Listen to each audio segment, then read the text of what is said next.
लिखो vector product और cross product of vectors.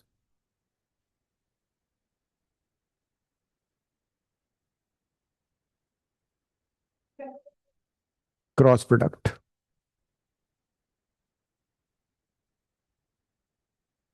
Vector और cross product.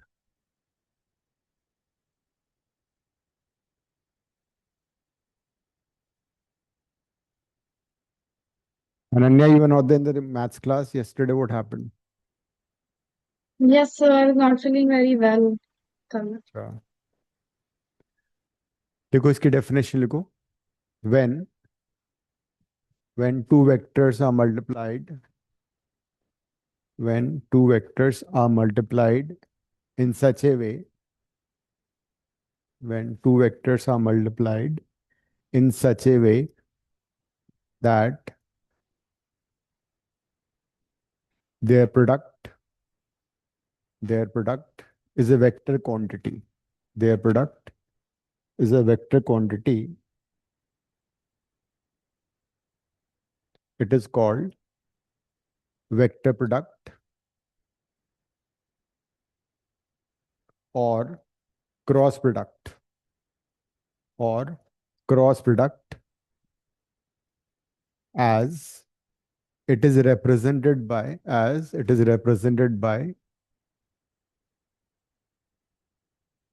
writing across as it is represented by writing across between the two vectors.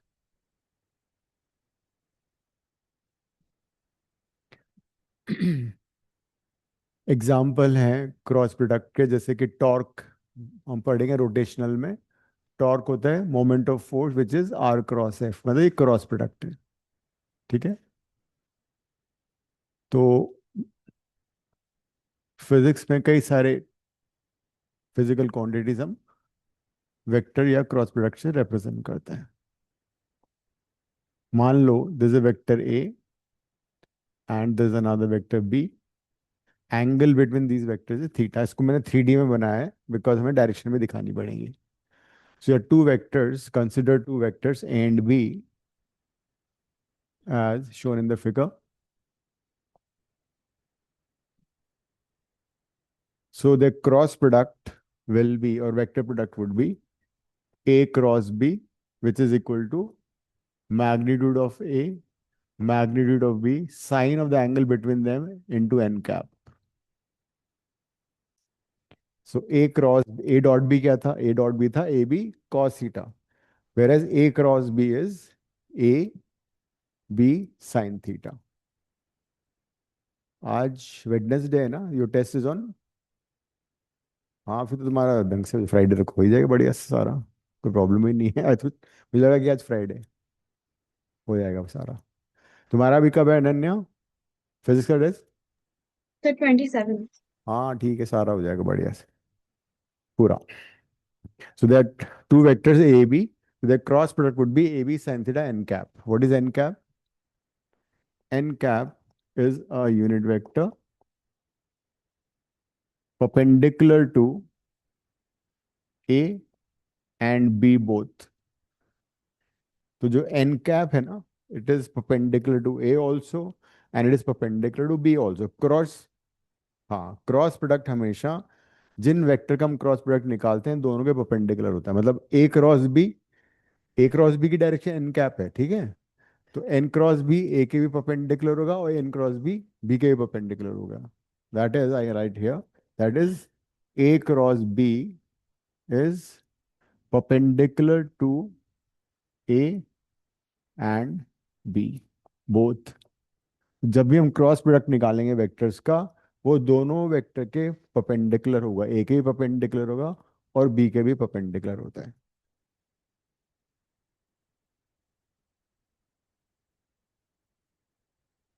अब problem ये आती है कि तुम सिर्फ वेक्टर प्रोडक्ट निकाल रहे हो, डायरेक्शन भी है, तो डायरेक्शन कैसे निकलेगी? जल्दी से लिखो।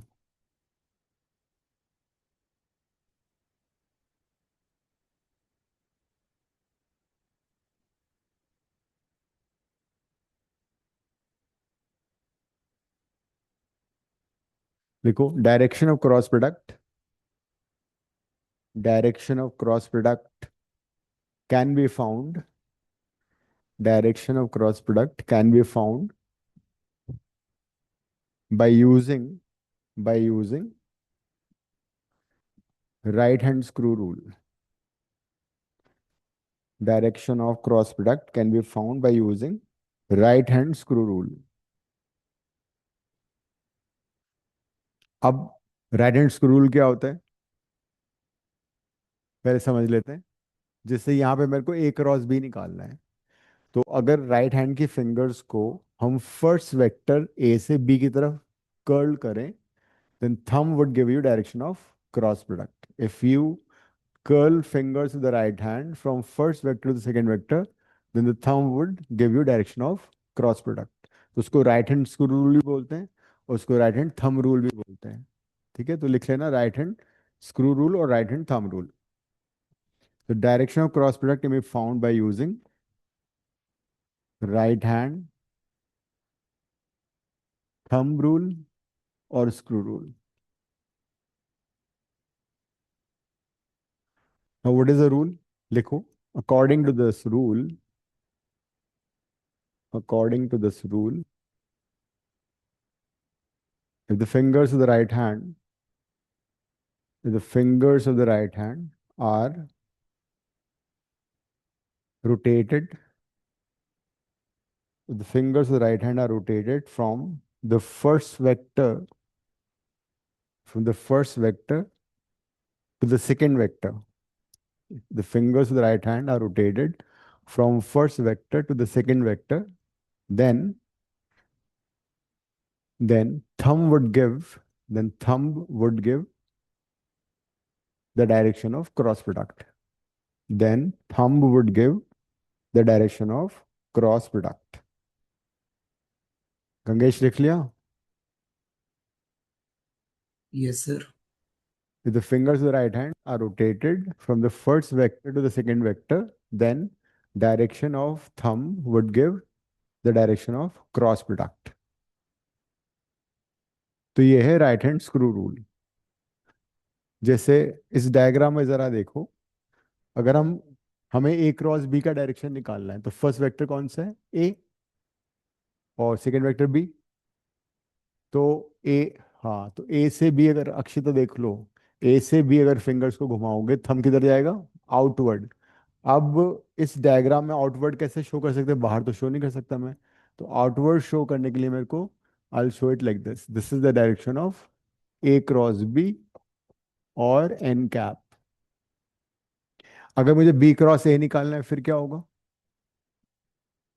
If I to find out B cross A, तो बी क्रॉस ए हो जाएगा, देखो इस बार फर्स्ट वेक्टर कौन सा है? बी। तो fingers right hand towards B, B से ए की तरफ फिंगर्स घुमाओगे तो थंब कहाँ जा रहा है? इनवर्ड। इनवर्ड को यहाँ पे शो करोगे लाइक दिस, तो this would be direction of B cross A. तो बी क्रॉस ए की डायरेक्शन ए क्रॉस बी के ऑपोजिट है, तो बी क्रॉस ए का बी का मैग्नीट्यूड, ए का magnitude sine theta, and direction opposite होगी तो माइनस साइन कैप हो जाएगा। तो A cross B and B cross A basically opposite in direction. A cross B is not equal to B cross A. मतलब cross product is not commutative. जैसे अगर तुम्हें याद होगा, हमने किया था कि डॉट प्रोडक्ट कम्यूटेटिव होता है। ए डॉट बी निकालो या बी डॉट ए निकालो, इक्वल आते हैं, but cross product is not commutative. लेकिन A cross B will be equal to minus B cross A. Minus sign क्यों? बिकॉज डायरेक्शन ऑपोजिट है। तो A cross B and B cross A are opposite in direction, that is why minus sign आ गया।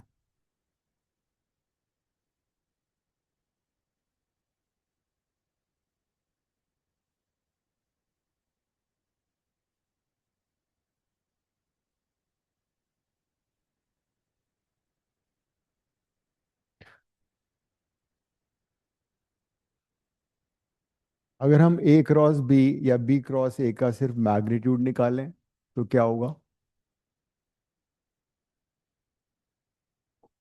If I take mod, it would be A cross B. This is A mod, B mod sin theta, और n cap का mod कितना हो जाएगा 1, because unit vector का mod 1 होता है। तो A क्रॉस B और B क्रॉस A दोनों इक्वल हैं मैग्नीट्यूड वाइज, कितना, A B sine theta. So A cross B and B cross A both are equal to A B sine theta.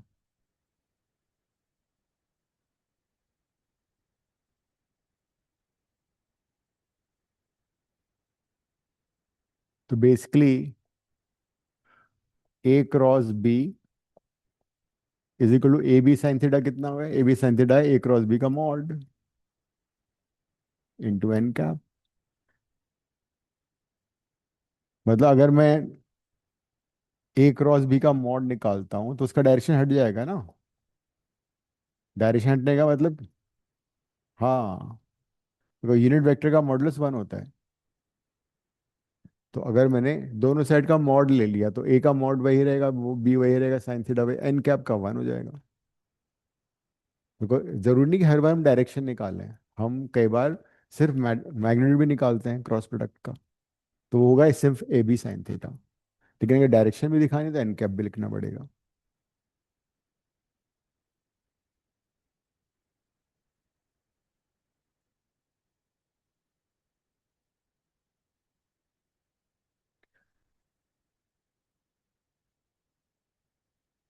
अब जरा ये डायग्राम देखो, 3 डायमेंशनल कोऑर्डिनेट सिस्टम आई J के, ठीक है। तीनों म्यूचुअली परपेंडिकुलर है आपस में, एक्स वाई जेड एक्सिस, है ना। इफ आई आस्क यू कि भाई बताओ आई क्रॉस जे क्या है, तो आई क्रॉस जे क्या होगा।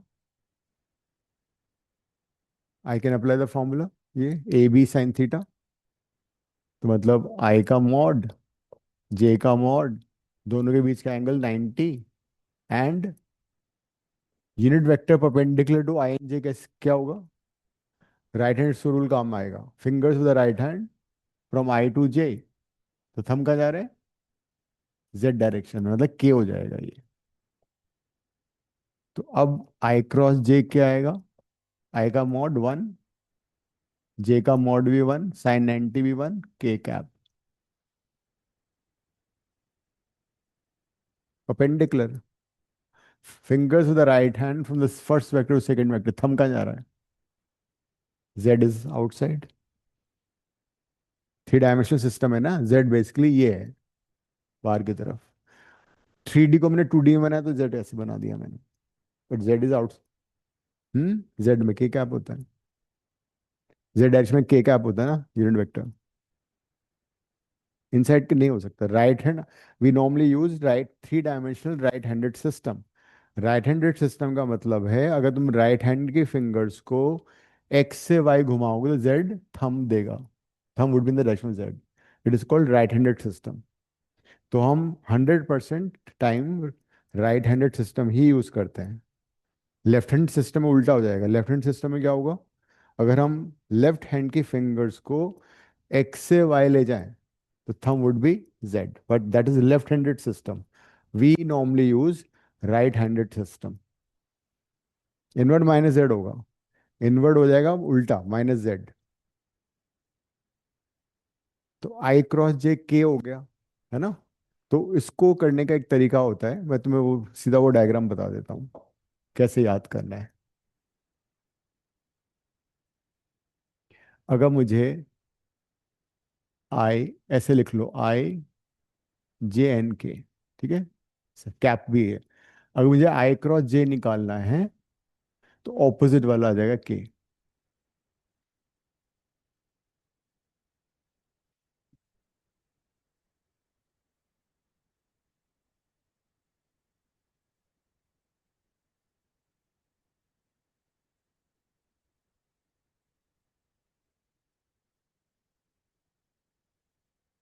एक्स वाई जेड लिखो।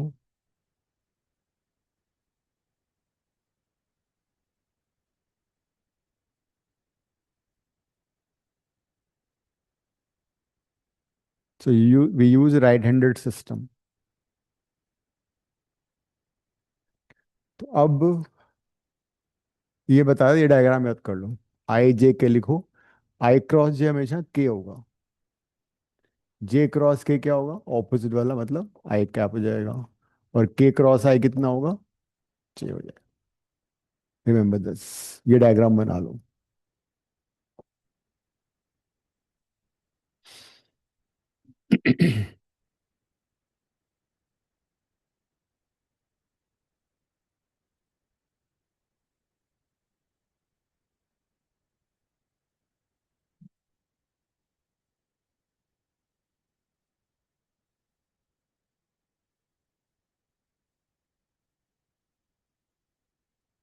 अब लेकिन अगर उल्टा जाएंगे तो क्या होगा? वैसे जैसे कि हमने अभी किया था।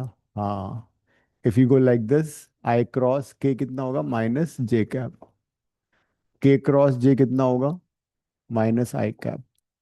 And J cross K would be, J cross I would be minus K cap. So that is in the opposite direction.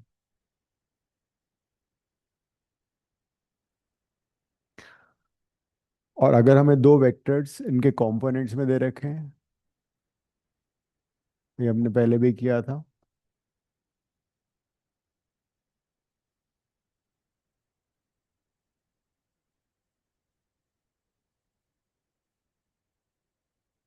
If you been given to vectors in terms of component, तो फिर cross product कैसे निकलता है? तो इसका एक तरीका होता है, डिटर्मिनेंट मेथड। वो हम यूज करते हैं। ए क्रॉस बी का फॉर्मूला होगा, इसको बोलते हैं determinant. You right I J के। पहला वेक्टर लिखो पहले, A1 B1 C1, सिर्फ कंपोनेंट लिखना है साइन के साथ। सेकंड लिखो A2 B2 C2। Draw two parallel lines, इसको बोलते हैं रोज। ये कहलाएगा फर्स्ट रो, ये कहलाएगा सेकंड रो, ये कहलाएगा थर्ड रो। हॉरिजॉन्टल लाइंस को रो बोलते हैं। जो वर्टिकल लाइंस है वो है columns, first column, second column, third column, and this is called determinant. तो इसको सॉल्व करने का तरीका क्या होता है? देखो, साइन स्कीम होता है plus minus plus, basically cross multiplication है। आई लिखो यहाँ पे प्लस साइन के साथ। अब जिस रो में आई है उसको हटा दो, और जिस रो में कॉलम में आई है उसको हटा दो। ये रो है, ये कॉलम है, ये मैंने हटा दिया, तो क्या बचा? C1 B2 C2। जिस रो में आई और जे आई था, जिस कॉलम में आई था उसको हटा दिया, बाकी एज इट इज लिख दिया। ठीक है नन्या? क्या आप समझा सकते हैं? हाँ। वापस समझा सकते हैं? हमने हाँ, इसको सॉल्व करने का तरीका बता देखे रहा था। बात कर लिया। ए और बी दो वेक्टर्स हैं, ठीक है, कंपोनेंट्स के टर्म में। हमें ए क्रॉस बी निकालना है। तो या तो मेथड ये होगा कि पूरा लिखो, फिर क्रॉस लिख के पूरे 9 टर्म्स लिखो, फिर आई क्रॉस जे आएगा, कहीं पे जे क्रॉस आएगा, सबकी वैल्यू डालते जाओ। उससे बेटर शॉर्ट तरीका ये होता है कि डिटर्मिनेंट मेथड से सॉल्व करते हैं। पहले रो में हमेशा आई जे के लिखते हैं, सेकेंड रो में पहला वेक्टर के कॉम्पोनेंट्स लिख देते हैं। जैसे सपोज ये मान लो 2i + 3j - 4 के था, तो 2 3 - 4 आ जाएगा। फिर सेकेंड वेक्टर उसके कॉम्पोनेंट लिख दो। अब क्या करना था? आई लिखो, आई के साथ प्लस साइन आएगा, सेकेंड के साथ जे के साथ माइनस आएगा यहाँ पे, के साथ फिर वापस प्लस आएगा। तो यहाँ क्या लिखना है इसमें? बेसिकली इस रो को हटाओ, इस कॉलम को हटाओ, जो बच जाएगा वो यहाँ लिख दो। फिर माइनस जे के साथ जिस रो में जे आ रहा है उसको हटा दो, जिस कॉलम में जे आ रहा है उसको हटा दो। क्या बचा? A1 A2 C1 C2 आ गए। फिर के साथ पॉजिटिव आएगा, तो ये कॉलम हटा दो, ये रो हटा दो, तो क्या बचा? A1 B1 A2 B2। ये स्टेप समझ में आ गई अब, गंगेश? Yes sir. समझ में आ गया यहाँ तक? Yes sir. अब the final step. The final step is this, कि हम क्या करेंगे अब? Cross multiply this into this, और which negative sign, this into this. ये लास्ट स्टेप है। फिर जे लिखा है यहाँ पे, this into this minus this into this. फिर K cap, this into this minus this into this. हाँ, बीच में माइनस आया था क्रॉस मल्टीप्लिकेशन में। इफ यू रिमेम्बर 10th या 9th में तुमने क्रॉस मल्टीप्लिकेशन किया था, शायद हटवा दिया है, डिलीट कर दिया। लेकिन एलिमिनेशन एंड सब्स्टिट्यूशन के अलावा एक क्रॉस मल्टीप्लिकेशन मेथड भी होता है, उसमें ये करते हैं। हाँ। तो अब मैं तुम्हें एक क्वेश्चन सॉल्व करके बताऊंगा इसके मेथड, इसके बेसिस पे।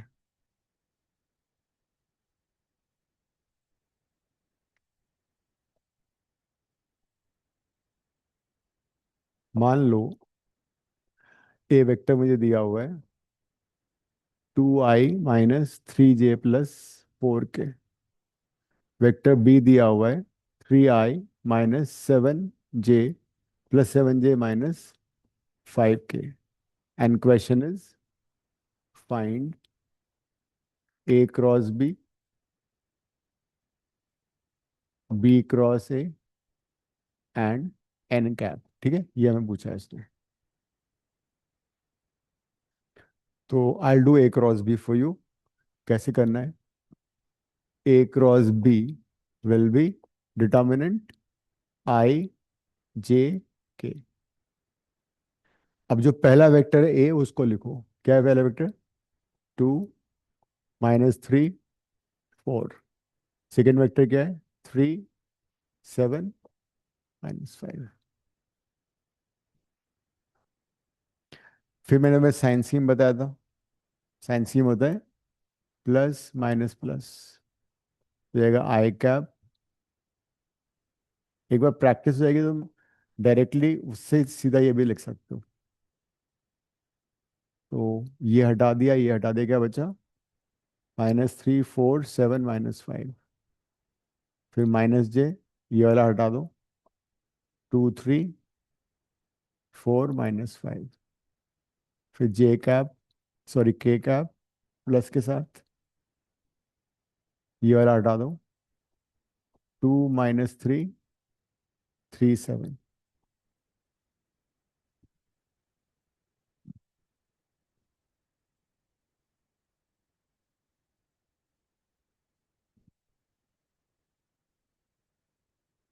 अब क्रॉस मल्टीप्लिकेशन कर लेते हैं।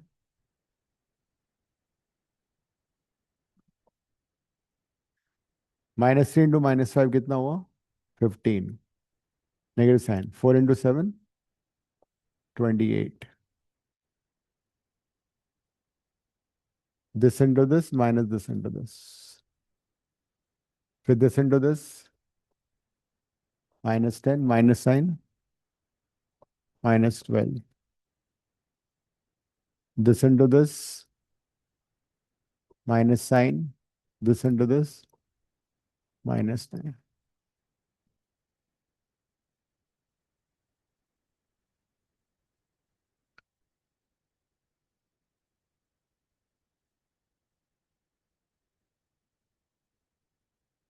क्या आंसर आ गया अनन्या? अभी कर रही हूँ I13। -13 I cap +22 J cap and +23 के कैप। ये आ गया।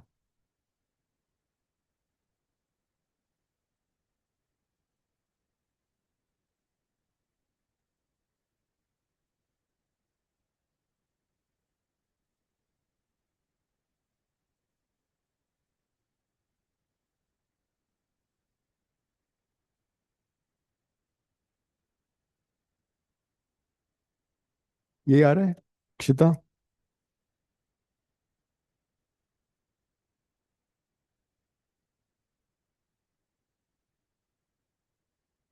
अब बी क्रॉस से निकालो।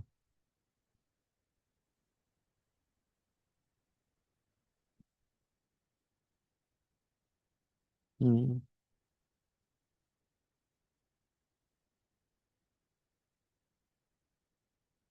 प्लस हो जाएगा ये। हाँ भाई, यूनिट वेक्टर है ना, लगा दो वरना तुम्हारा टीचर मार्क्स काट लेगा।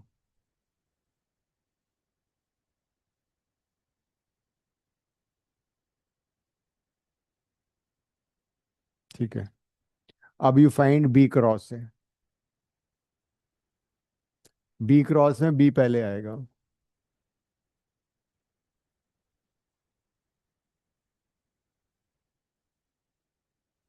तो बी वेक्टर पहले लिखोगे, 3 7 -5 2 -3 4, खुद से करो इस बार।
Now you can verify yourself, a cross b is coming out to minus B cross से आ रहा है। मैं तो उसको डायरेक्टली कर सकता हूँ, जैसे कि आई कैप लिखा, दिस, इसको भूल जाओ, इसको भूल जाओ, दिस इंटू दिस डायरेक्ट कर सकते हो, 28 minus sign this into this, तो 15 हो गया। फिर -j, इसको भूल जाओ, 3 × 4 12 माइनस -5 × 2 +10। फिर k, forget this, 3 × 3 -9, 7 × 2 -14। So b cross a is equal to 13 I cap minus 22 j cap minus 23 k cap. So it verifies that a cross b is minus b cross a. Verify हो गया? See this and this, they are negative of each other. तो a cross b and b cross a, they are opposite. अब next part था n cap. What is n cap? Direction अभी किया था तुमने, N cap का formula में बताया था। एन कैप होता है unit vector perpendicular to A and B both. तो बेसिकली तुम्हें क्या करना है, ए क्रॉस बी को उसके मॉड से डिवाइड कर दो। तो ए क्रॉस बी का मॉड निकाल लो। कैसे निकलता है किसी वेक्टर का मॉड, याद आ रहा है? किस जमाने में किया था?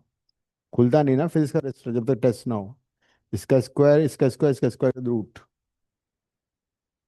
N cap will be A cross B which is -13 I cap +22 j cap +23 k cap divided by, mod का मतलब है root of 13 square, 22 square, 23 square. 13 square 169, 22 square 484, 23 square याद है किसी को? 529 होता है शायद, देखो चेक करो।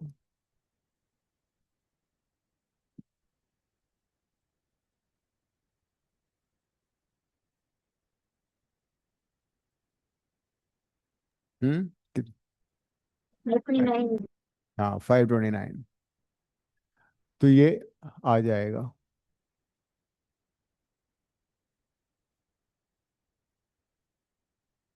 इसका एक और पार्ट ले लेते हैं।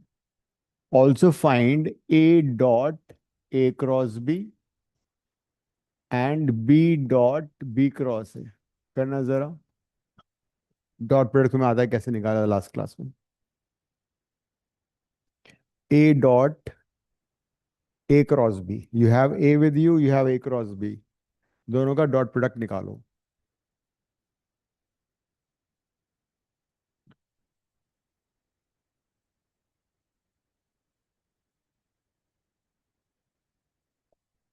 ए dot A cross B. A है हमारे पास 2i - 3j + 4k, dot A cross B. A cross B कितना है? -13i + 22j + 23k। Dot product याद है क्या क्या करते थे? हाँ, A1 A2 B1 B2 C1 C2, ठीक है। तो सीधा सीधा कोइफिशिएंट मल्टीप्लाई हो जाएंगे, 2 with -13 प्लस -3 × 22 प्लस 4 × 23। देखो क्या आ रहा है ये।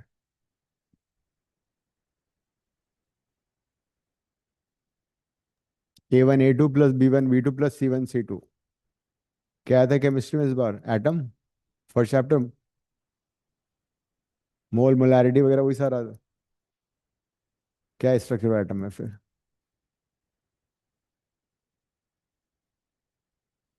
बोर बोर्डोमिक थ्योरी वगैरह, अच्छा। अच्छा, वो तो इजी था, फिजिक्स में भी, ट्वेल्थ में। हम्म, तो मोल मोलैरिटी मोलैलिटी वो किसमें है? वो तो फर्स्ट चैप्टर ही तो है। वो नहीं आया था? जनरली वो कराते हैं सबसे पहले ना।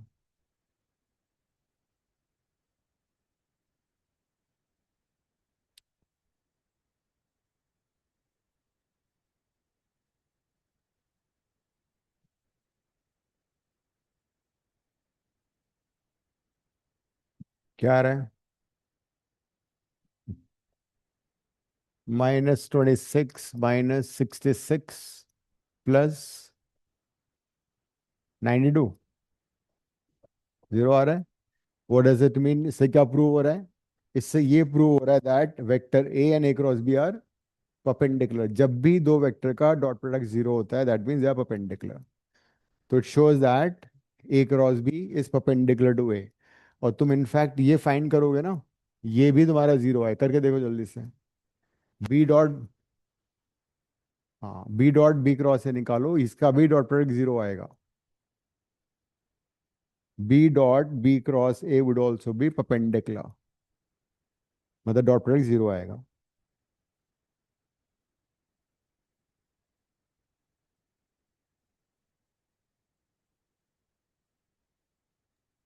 मतलब बी डॉट बी क्रॉस से निकालना है ना? हाँ, बी डॉट बी क्रॉस है।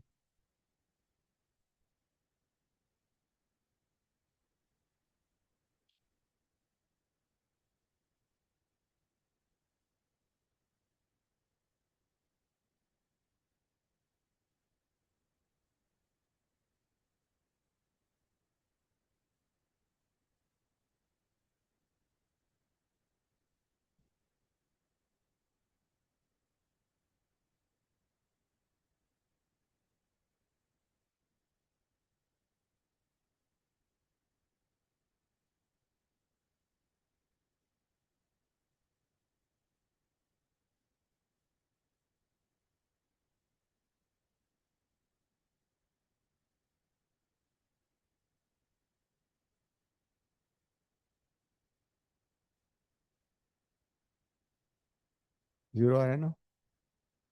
So B dot B cross A is also zero, which proves that cross product is always perpendicular to the plane containing A and B both. अब अक्सर ऐसे question indirectly आता है कि भाई तुम्हें दो वेक्टर दे रखे हैं, ठीक है, and they'll ask you find vector perpendicular to A and B both. मान लो ये क्वेश्चन होता और यहाँ लिखा होता find vector perpendicular to A and B both. तो क्या करते तुम लोग, इसका आंसर होता है plus minus A cross B. देखो ए क्रॉस बी भी ए बी के परपेंडिकुलर है और बी क्रॉस ए भी परपेंडिकुलर है, तो simply find A cross B, आगे प्लस माइनस साइन लगा दो। अगर क्वेश्चन आता find unit vector perpendicular to A and B both, तो क्या करते, plus minus A cross B divide by mod of A cross B, because जो N cap है वो भी परपेंडिकुलर होगा और माइनस एन कैप भी परपेंडिकुलर होगा। तो क्वेश्चन इनडायरेक्टली भी ऐसे भी आ सकता है कि दो वेक्टर गिवन है and they ask you that find a vector perpendicular to A and B both. तो ए क्रॉस बी निकाल के प्लस माइनस साइन लगा दो। Unit vector perpendicular to A and B both plus minus A cross B by mod A cross B.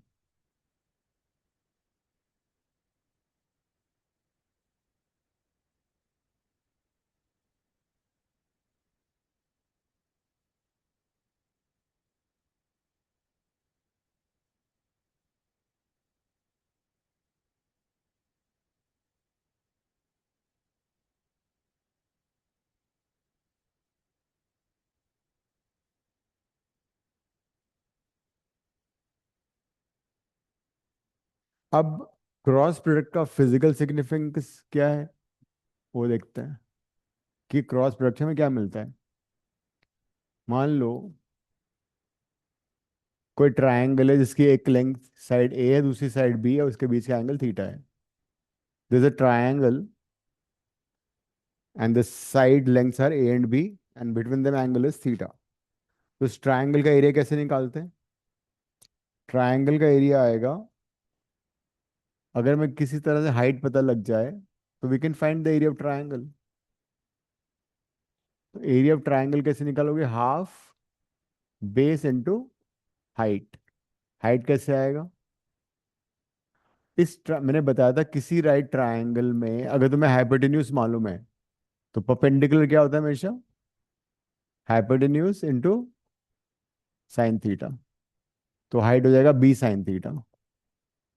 But what is A B sine theta, A B sine theta is nothing but mod A cross B.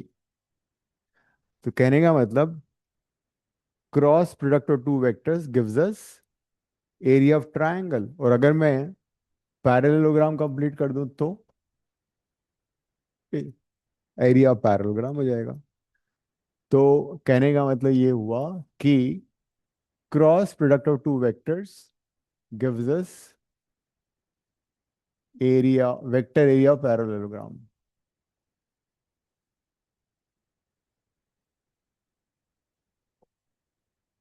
लिख लो,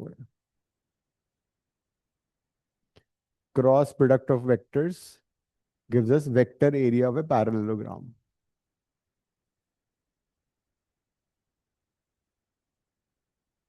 question ऐसे आ सकता है, दोस्त में side दे रखी है and ask will ask find the area. और अगर ट्रायंगल का एरिया निकालना है तो half A cross B, it would be vector area of triangle.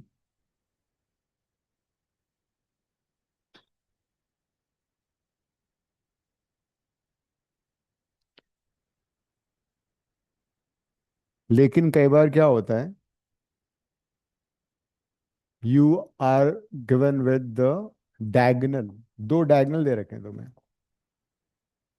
मान लो हमें साइड्स नहीं दे रखी पैरेललोग्राम की, लेकिन हमें डायगोनल दे रखे हैं। एक डायगोनल सपोज सी है, दूसरा डायगोनल डी है।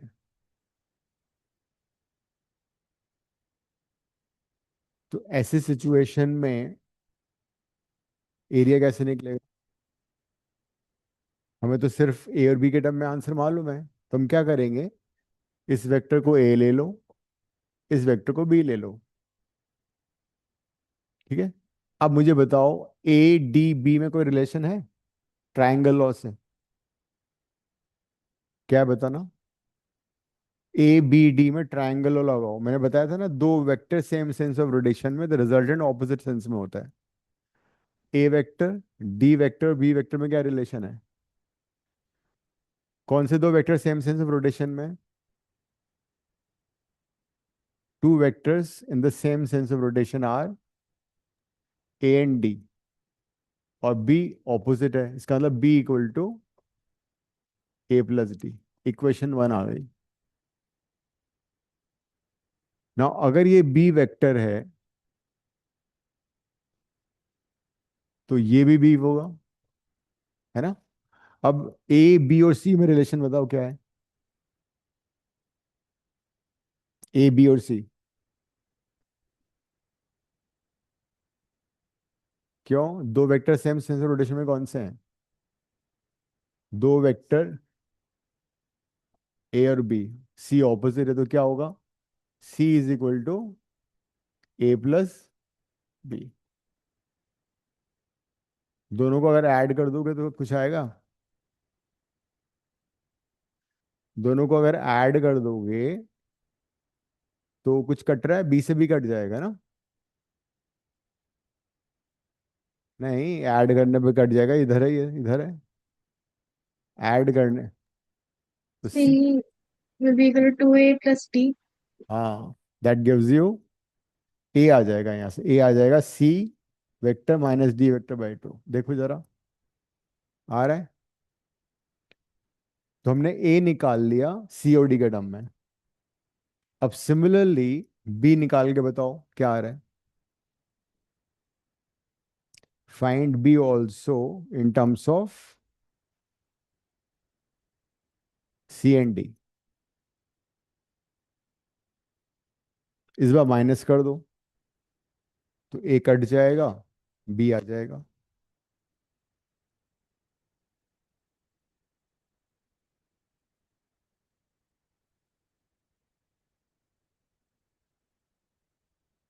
क्या रहा है माइनस करके?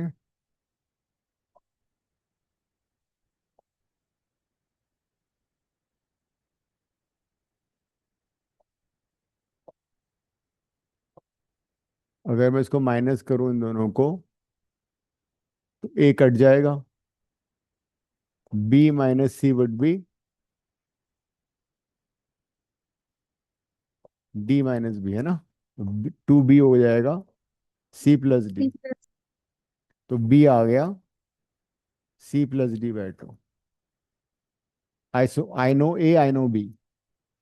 मुझे एरिया ऑफ पैरेललोग्राम भी पता है क्या होता है। एरिया ऑफ पैरेललोग्राम कितना होता है? A cross B.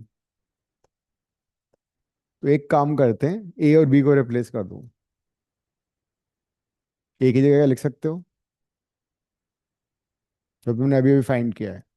ए की जगह लिख दो C minus D by two cross C plus D by two. हम बेसिकली एरिया ऑफ पैरेललोग्राम निकाल रहे हैं।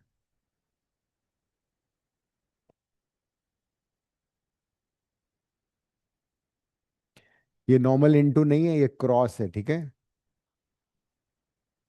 तो टू से तो टू मल्टीप्लाई हो गया, वन बाय फोर बन गया। अब ओपन कैसे करोगे? C cross C, C cross D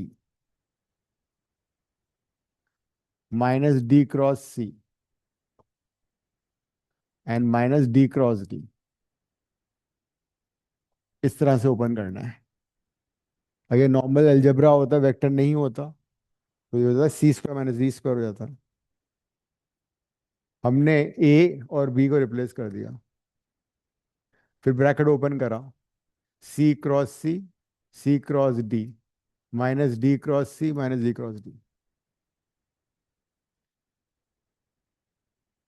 हाँ, अब जरा देखो, क्रॉस प्रोडक्ट का फॉर्मूला क्या था? क्रॉस प्रोडक्ट का फॉर्मूला होता है A B sine theta N cap, right. तो अगर थीटा जीरो होगा, that means A cross B कितना आएगा? जीरो। जब भी दो वेक्टर पैरेलल होंगे तो उनका क्रॉस प्रोडक्ट जीरो होगा। That is I cross I, J cross J, और के क्रॉस के का हमेशा कितना आएगा? जीरो आएगा। और you can also say that A cross A would always be zero. दो वेक्टर का क्रॉस प्रोडक्ट जीरो आएगा, बिकॉज एंगल थी जीरो हो गया। So that way C cross सी कितना हो जाएगा? जीरो। डी क्रॉस डी कितना हो जाएगा? जीरो। तो क्या आंसर आएगा? C cross D minus D cross C को I can write plus C cross D, है ना? उल्टा हो जाएगा, नेगेटिव साइन हट जाएगा, ये टू टाइम्स हो जाएगा। तो two times C cross D divide by four, that is area of the parallelogram in terms of diagonal is half C cross D. मतलब अगर मैं साइड दे रखी है तो एक क्रॉस बी आंसर है पैरेललोग्राम का, और अगर डायगोनल दे रखा है तो हाफ सी क्रॉस डी होगा। अगर डायगोनल दे रखा है तो area of parallelogram would be C cross D, where C and D are diagonals. और अगर पैरेललोग्राम की साइड दे रखी है तो ए क्रॉस बी।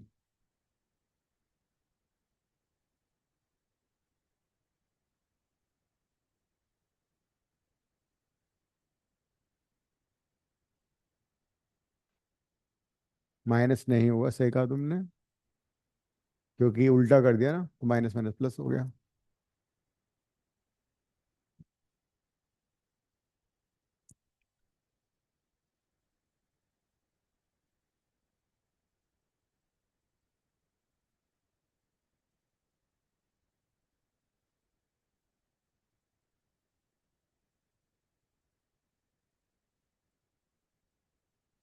ठीक है, तो ये था क्रॉस प्रोडक्ट। इस पे क्वेश्चंस असाइनमेंट से और कर लेना तुम, ठीक है?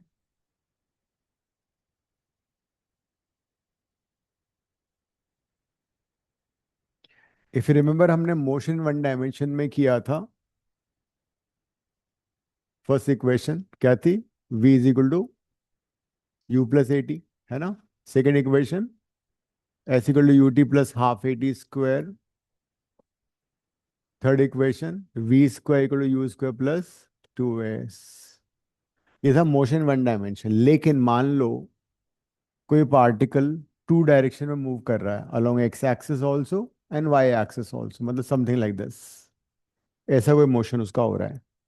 तो किसी भी मोमेंट पे अगर सपोज वो पार्टिकल यहाँ है, at some point of time T the particle is here, तो I have two dimensions to find out. एक तो वाई डायरेक्शन कितना है उसका, कितना डिस्प्लेसमेंट है, और कितना एक्स डिस्प्लेसमेंट है, राइट?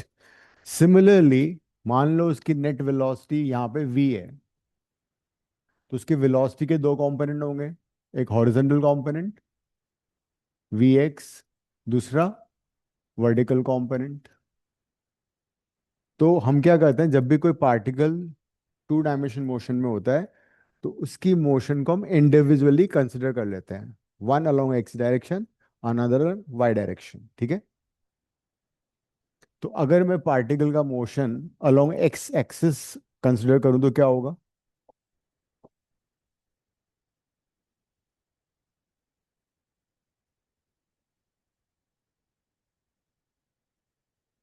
यू यू क्या था? इनिशियल वेलोसिटी, तो मैं लिखूंगा you x, initial velocity along X direction. अगर मान लो टी इक्वल टू जीरो पे पार्टिकल यहाँ था, तो ये वेलोसिटी उसकी यू एक्स हो जाएगी। तो ये वेलोसिटी कितनी हो जाएगी? U Y.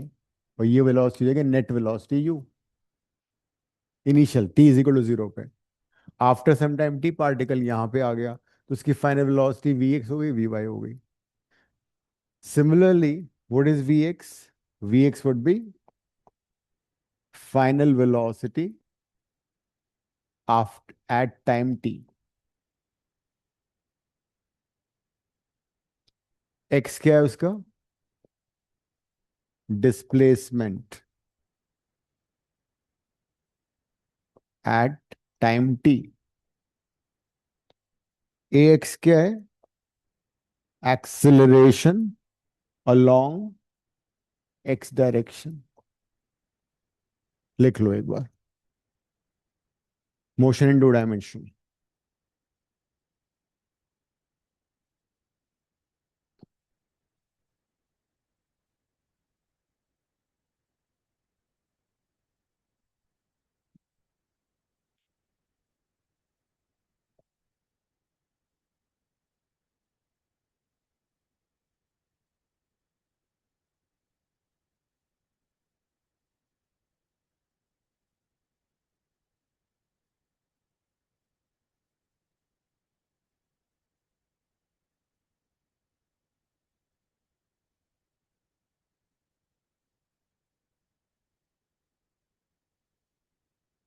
तो मुझे एक बात बताओ कि अलोंग एक्स डायरेक्शन, पहली इक्वेशन क्या लिखूंगा मैं अब?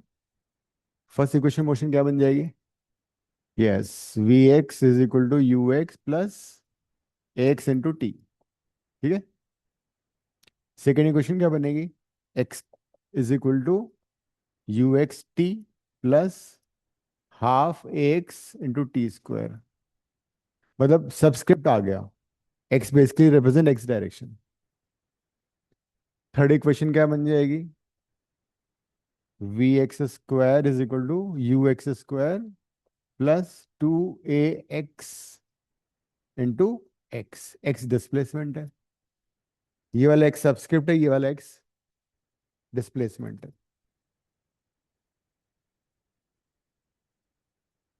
ठीक है अनन्या, योगी, गंगेश। Yes, अब sir. वाई डायरेक्शन की कहानी। Same story in the Y direction. V Y is equal to U Y plus A Y into T. Y is equal to U Y into T plus half A Y into T square. And finally V Y square is equal to U Y square plus two A Y into Y. तो हम individually उस motion को दो अलग अलग direction में solve करके फिर इनको क्लब कर देते हैं। मतलब ये बहुत मोस्ट जनरलाइज्ड मोशन है जिसमें कि एक्सेलरेशन अलोंग एक्स एक्सिस भी है, एक्सेलरेशन अलोंग वाई एक्सिस भी है। जबकि प्रोजेक्टाइल मोशन में ऐसा नहीं होता। प्रोजेक्टाइल मोशन में एक्सेलरेशन सिर्फ वाई डायरेक्शन में होता है, वो इससे सिंपल है। बट अभी हम सबसे ज्यादा कॉम्प्लिकेटेड चीज डिस्कस कर रहे हैं। प्रोजेक्टाइल के पहले वाला पार्ट है, प्रोजेक्टाइल से इजी है। अब मुझे किसी भी मोमेंट पे अगर नेट वेलोसिटी निकालनी है, मेरे को सपोज वी एक्स वी निकालना है, नेट वेलोसिटी। तो नेट वेलोसिटी क्या होगा? V X I cap plus V Y J cap. Net velocity of the particle would be velocity along X direction plus velocity along Y direction. भाई दो dimension motion है ना, तो उसका एक एक्स कॉम्पोनेंट एक वाई कॉम्पोनेंट है। ये एक्स कॉम्पोनेंट ये वाई कॉम्पोनेंट, नेट वेलोसिटी भी हो गया। हाँ, अब हमने दोनों मोशन को क्लब कर दिया। और अगर मुझे इसका मैग्नीट्यूड निकालना है तो वह कैसे निकलेगा? अंडर रूट ऑफ जो तुमने वेक्टर पढ़ा है उसका यूज करेंगे ना अब।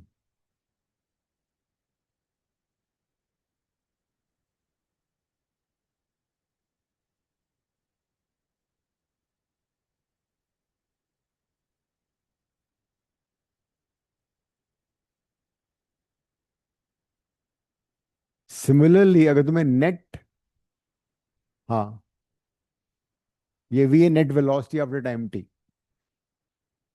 एक वेलोसिटी अलोंग एक्स एक्सिस है, दूसरी वेलोसिटी वाई एक्सिस है, तो नेट वेलोसिटी कैसे निकलेगी? उनका वेक्टर एडिशन।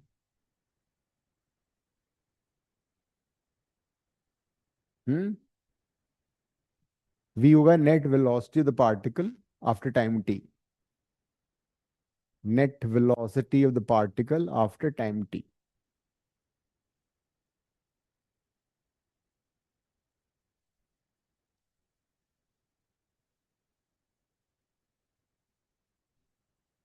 और अगर मेरे को पार्टिकुलर डिस्प्लेसमेंट भी निकालना है तो फिर कैसे निकलेगा? मुझे एक्स एक्सिस के अलोंग डिस्प्लेसमेंट पता है, एक्स है। वाई एक्सिस के अलोंग डिस्प्लेसमेंट पता है। पार्टिकल का इनिशियल पोजीशन क्या था? पार्टिकल इनिशियली कहाँ था? ओ पे था। फाइनली कहाँ पहुंच गया? पी पे। तो डिस्प्लेसमेंट कैसे निकलता है? इनिशियल पोजीशन को फाइनल पोजीशन से ज्वाइन कर दो, तो वेक्टर कहलाता है। तो position of particle would be X I cap plus Y J cap. ये नेट डिस्प्लेसमेंट आ गया पार्टिकल का।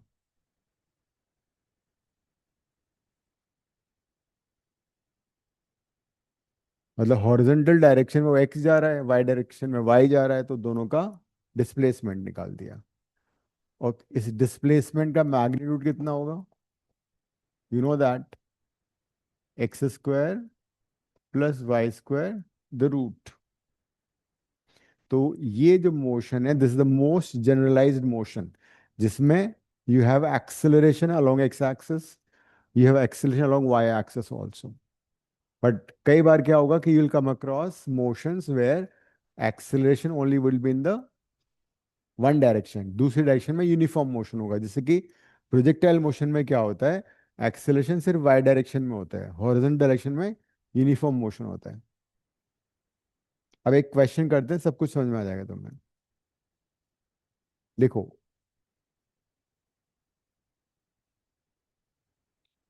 a particle a particle is initially a particle is initially moving along x-axis with velocity 2 meter per second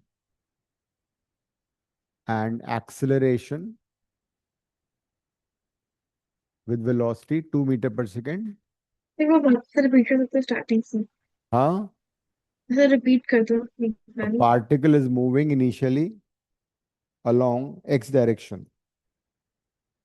A particle is moving initially along x direction with initial velocity, कितना लिखा है?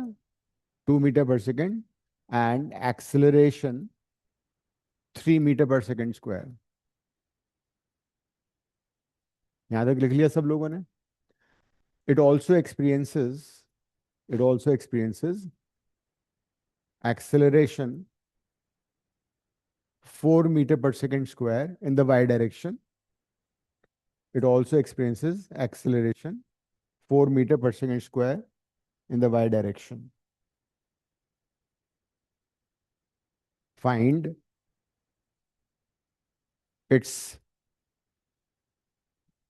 Find X Y V X V Y net velocity vector, net position vector. हाँ, net position vector, their magnitudes after after 10 seconds. तो सारे फॉर्मूले board पे लिखे हैं, चीटिंग कर सकते हो तुम। जो पहले गिवन है उसको जरा देखो क्या क्या गिवन है, और फिर कहानी बिल्कुल सेट है तुम्हारी। जो गिवन है उसको, यस, यू एक्स दे रखा है, यू वाई तुम्हें पता लग जाएगा, क्वेश्चन को चिल्ला के पढ़ोगे मन में तो। ए एक्स दे रखा है, ए वाई दे रखा है, टी दे रखा है।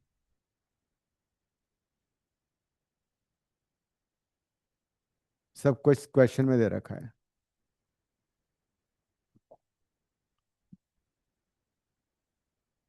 हम्म। क्या बात कर रही हो? पढ़ना क्वेश्चन एक बार। तो अगर particle initially along X axis move कर रहा है तो यू एक्स जीरो कैसे हो जाएगा? यू एक्स तो दे रखा है, यू एक्स दे रखा है, कितना दे रखा है देखो, पढ़ो। फिर जब particle along X axis move कर रहा है तो ये वेलोसिटी कौन सी है? एक्स डायरेक्शन की तो वेलोसिटी होगी। वी वी तो होता है नहीं, इनिशियल तो यू होता है, वो तो निकालना है। और एक्स कितना दिया है? 3 मीटर पर सेकेंड स्क्वायर। अब सिंस पार्ट ए वाई कितना दे रखा है? 4 metre per second square. Since particle along X axis ही मूव कर रहा है, तो उसकी यू आई कितनी मानी जाएगी? जीरो, मतलब initial velocity in the Y direction is zero.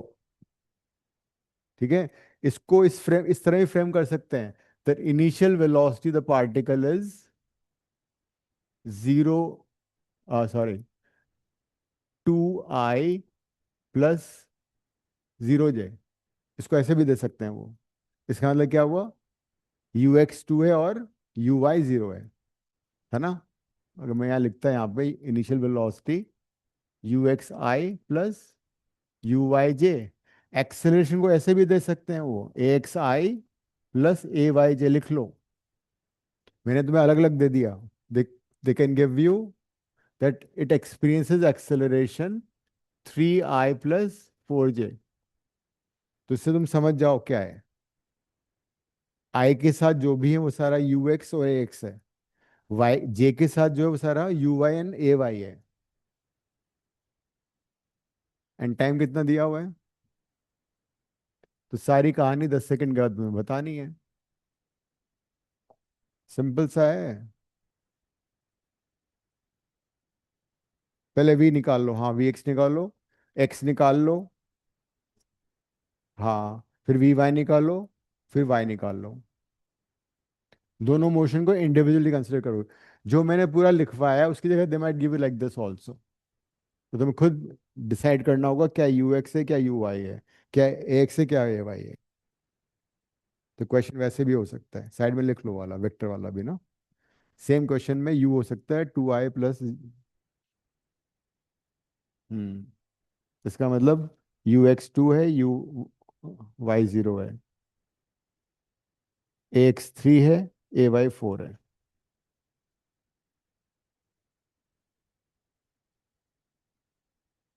तो अब दो अलग अलग मोशन कंसिडर कर लो। पहले इससे तुम vx निकाल लो। vx कितना आएगा, ux बट से 2, मीटर पर सेकंड। हाँ, और 3 इंटू टाइम कितना है, 10, 32। तो vx आ गया 32 मीटर पर सेकेंड।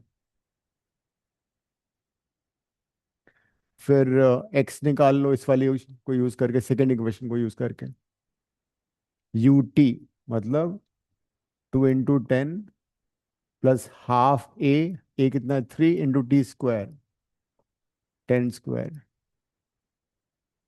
तो x कितना आ गया, 152। 152 या 100,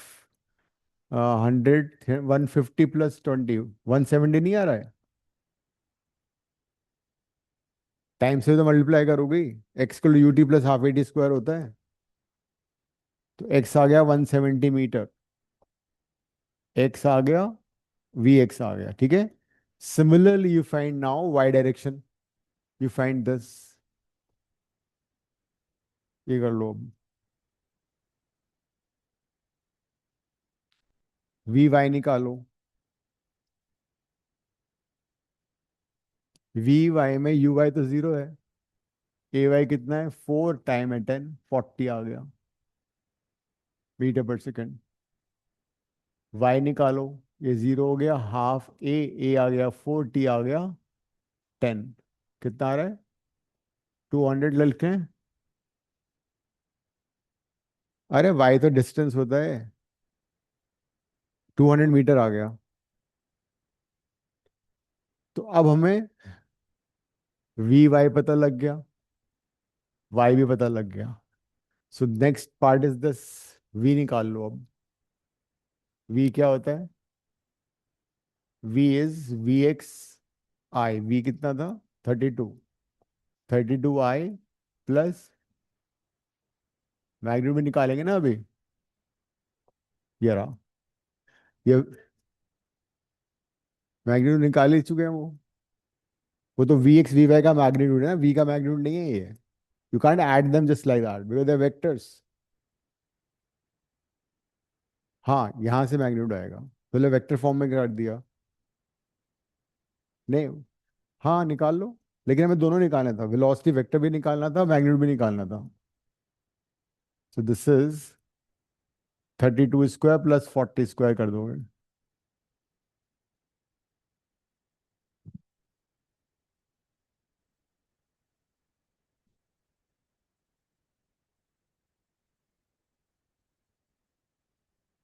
32 स्क्वायर कितना होता है? 1024।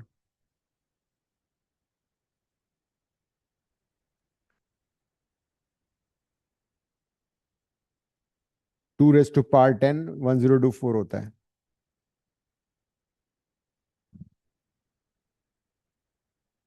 तो v मैग्नीट्यूड हो जाएगा। फिर r कैसे निकालोगे? r वेक्टर पोजीशन वेक्टर आ गया। ये कितना आया था हमारा? 170 i प्लस 200 j।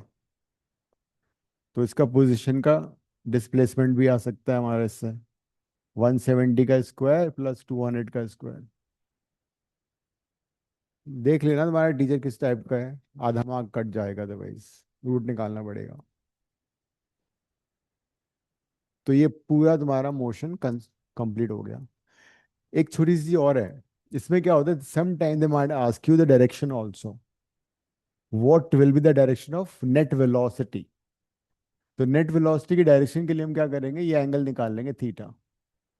जरा यहाँ देखो, tan थीटा कितना आएगा? perpendicular, which is Vy over Vx. So if they ask you what is the direction of the net velocity, so tan theta निकाल लो, Vy by Vx, 40/32, 5/4।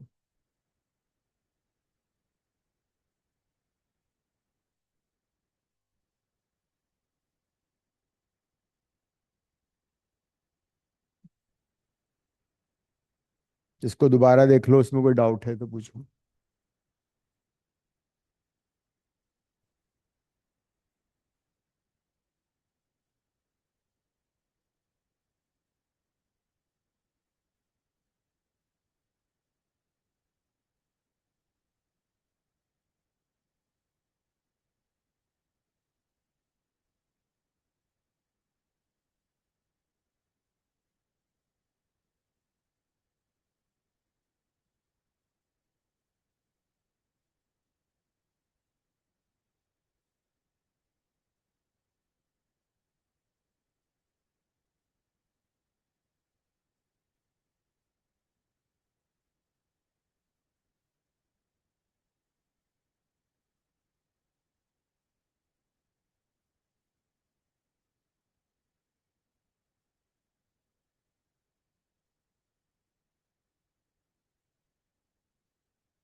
बिकॉज उसने बोला, question है particle is moving initially along X axis, तो Y direction में तो उसका motion ही नहीं है।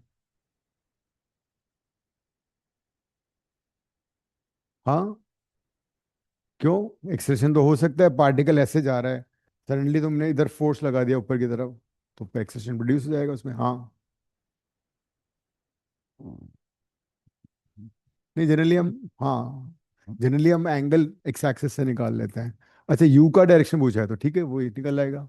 तो वो ये अल्फा है तो टैन अल्फा हो जाएगा, uy/ux, वो भी कर सकते हो, इनिशियल एंगल। ठीक है।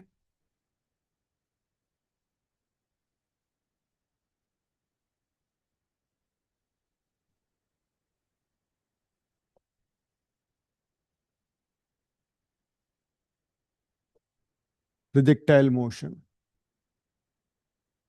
तो normally we come across projectile motion in day to day life. किसी चीज को फेंका तुमने बॉल को, वो प्रोजेक्टाइल मोशन है। अभी फीफा वर्ल्ड कप चल रहा है, वो सारा फुटबॉल जब जाती है वो प्रोजेक्टाइल मोशन है, क्रिकेट में प्रोजेक्टाइल मोशन होता है। तो प्रोजेक्टाइल मोशन में क्या होता है, you throw something initially at an angle theta with horizontal, ये वाई डायरेक्शन है। It is basically an example of two dimension motion, जो हमने अभी अभी किया था। सिर्फ डिफरेंस ये होता है कि इस मोशन में ए एक्स जीरो होता है और ए वाई कितना होता है? -g। There is no acceleration along X axis. लेकिन ए वाई कितना है? -g क्यों है? Because gravity is acting downward, direction की वजह से नेगेटिव हो जाता है वो, बिकॉज इनिशियल डायरेक्शन किधर है हमारी? अपवर्ड। तो तुम्हें मालूम है साइन कन्वेंशन ना मोशन एंड ग्रेविटी का, जो भी इनिशियल डायरेक्शन होती है उसको हम पॉजिटिव लेते हैं। तो इसका initial velocity along X axis कितना हो जाएगा, U cos theta, horizontal direction में कंपोनेंट। इसका initial velocity along Y direction कितना हो जाएगा, यू साइन थीटा। मतलब हमने किसी पार्टिकल को, किसी बॉडी को प्रोजेक्ट किया यू वेलोसिटी से at an angle theta to the horizontal. So it has two velocities which are ux and uy, u sin theta, u cos theta। अगर हमें वर्टिकल से एंगल दे रखा है तो उल्टा हो जाएगा, ये बन जाएगा u cos sin थीटा, ये बन जाएगा u cos थीटा। अब होगा क्या, there is no acceleration along X axis, X direction में एक्सेलरेशन नहीं है। तो अगर किसी मोशन में एक्सेलरेशन नहीं है अलोंग एक्स एक्सिस, तो वेलोसिटी क्या होगी, कम होगी ज्यादा होगी, क्या सेम रहेगी। अगर एक्स डायरेक्शन में एक्सेलरेशन नहीं है तो what happens to velocity, it remain the same, because acceleration नहीं है ना।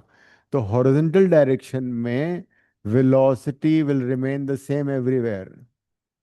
तो प्रोजेक्टाइल मोशन में क्या होता है, as there is no acceleration along x-axis, horizontal speed remains the same everywhere।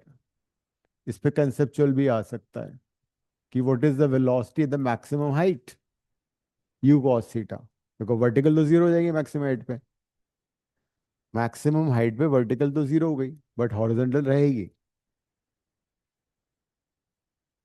Horizontal velocity, not vertical, U x.